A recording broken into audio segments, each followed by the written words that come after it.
ಭಾಷೆಯು ಸದ್ಗುಣಗಳ ಸಿಂಚನವಾಗಿದೆ. ಭಾಷೆಯು ಬೆಳೆದರೆ ಸಂಸ್ಕೃತಿಯು ಉಳಿಯುತ್ತದೆ.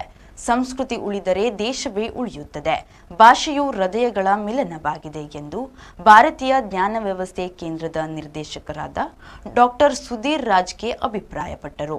ದೇಳಕಟ್ಟಿಯ ನಿಟ್ಟೆ ಪರಿಗಣಿತ ವಿಶ್ವವಿದ್ಯಾನಿಲಯದ ಡಾಕ್ಟರ್ ಕೆಆರ್ ಶೆಟ್ಟಿ ತುಳು ಅಧ್ಯಯನ ಕೇಂದ್ರ, ಎನ್ಎಸ್ಎಸ್ ಘಟಕ, Nitte institute of allied health sciences, ಭಾರತೀಯ ಜ್ಞಾನ ವ್ಯವಸ್ಥೆ ಕೇಂದ್ರದ ಸಹಯೋಗದಲ್ಲಿ ದೇಳಕಟ್ಟಿಯ ಕೆಎಸ್ ಹೆಗ್ಡೆ ಮೆಡಿಕಲ್ ಅಕಾಡೆಮಿಯ ಕೆಎಸ್ ಹೆಗ್ಡೆ ಆಡಿಟೋರಿಯಂನಲ್ಲಿ ನಡೆದ ಭಾರತೀಯ ಭಾಷಾ ದಿವಸ ಆಚರಣೆ ಕಾರ್ಯಕ್ರಮವನ್ನು ಉದ್ದೇಶಿಸಿ ಮಾತನಾಡಿದರು.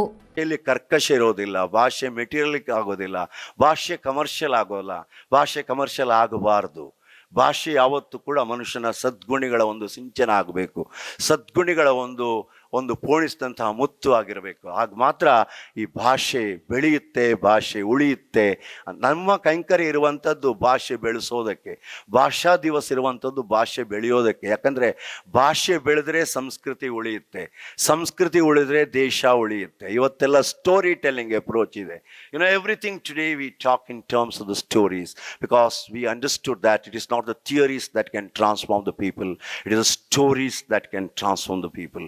If you wanted to speak the stories of India to be told to the people of India and the world as well, we got to have a compelling stories to told to the people about our culture, about our living style, about our language, about our lifestyle, about our smile, about our compassion, about our sympathy, about our connectedness, about our collaboration, about our sahana bhavattu sahana bhunaktu. Even if you are seeing this in English language also, it is there. Nitte ಪರಿಗಣಿತ ವಿಶ್ವವಿದ್ಯಾನಿಲಯದ ಕುಲಪತಿ professor doctor MS ಮುಡಿತಾಯ ಅವರು ಮಾತನಾಡಿ, ಭಾವನೆಗಳನ್ನು ವ್ಯಕ್ತಪಡಿಸಲು ಭಾಷೆಯ ಅಗತ್ಯವಿದೆ.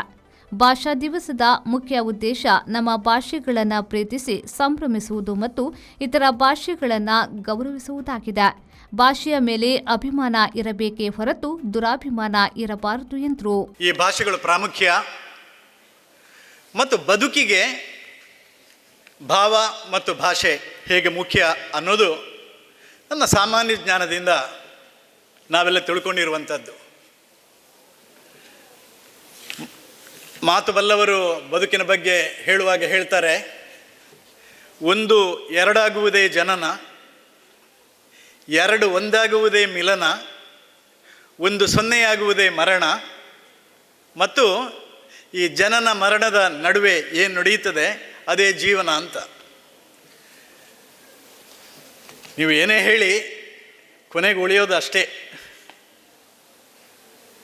ಸೊನ್ನೆಯಾಗುವುದು, ಒಂದು ಎರಡಾಗುವುದು, ಎರಡು ಒಂದಾಗುವುದು. ಎಲ್ಲ ಕಥೆಗಳು ಅದರದ್ದೇ ಸ್ವಲ್ಪ ಅಪಭ್ರಂಶ ಇರ್ಬೋದು, ಅಥವಾ ಅದಕ್ಕೆ ಹಾಕಿದ ಮಸಾಲೆ ಬೇರೆ ಬೇರೆ ಇರ್ಬೋದು ಅಷ್ಟೇ.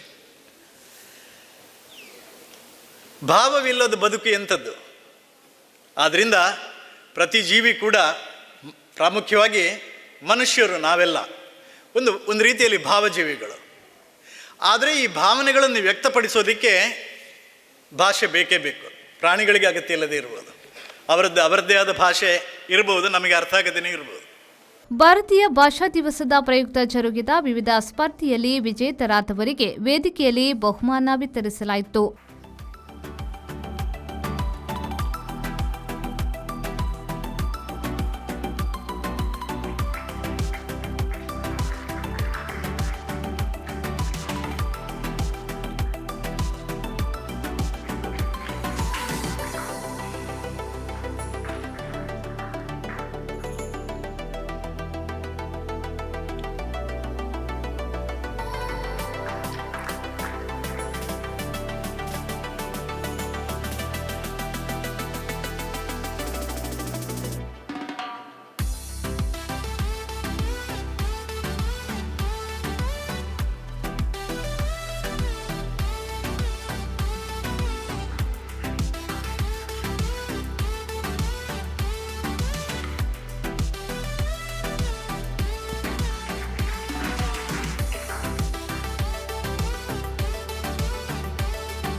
ಕೆಎಸ್ ಹೆಗ್ಡೆ ಮೆಡಿಕಲ್ ಅಕಾಡೆಮಿಯ dean B Sandeep Rai, NSS ಸಂಯೋಜಕರಾದ ಶಶಿಕುಮಾರ್ ಮೊದಲಾದವರು ಉಪಸ್ಥಿತರಿದ್ದರು. ಕಾರ್ಯಕ್ರಮದ ಸಂಯೋಜಕಿ ಡಾಕ್ಟರ್ ಸಾಯಿಗೀತಾ ಸ್ವಾಗತಿಸಿ ಪ್ರಸ್ತಾವನೆಗೈದು ವಂದಿಸಿದ್ರು. ಶ್ರೇಯಾ ಮತ್ತು ಶರತ್ ನಿರೂಪಿಸಿ ಸಭಾ ಕಾರ್ಯಕ್ರಮದ ಬಳಿಕ ಮಲಯಾಳಂ ಭಾಷೆಯ ಅರ್ಥಾಭಿವರಣೆ, ತುಳು ಭಾಷೆಯ ಭಾಗವತಿಕೆಯುಳ್ಳ ಮೈಷವದೆ ಯಕ್ಷಗಾನ ಪ್ರದರ್ಶನ ನಡೆಯಿತು. ವಿದ್ಯಾಧರ್ ಶೆಟ್ಟಿ, ವಿ4 ನ್ಯೂಸ್, ದೇರಳಕಟ್ಟೆ.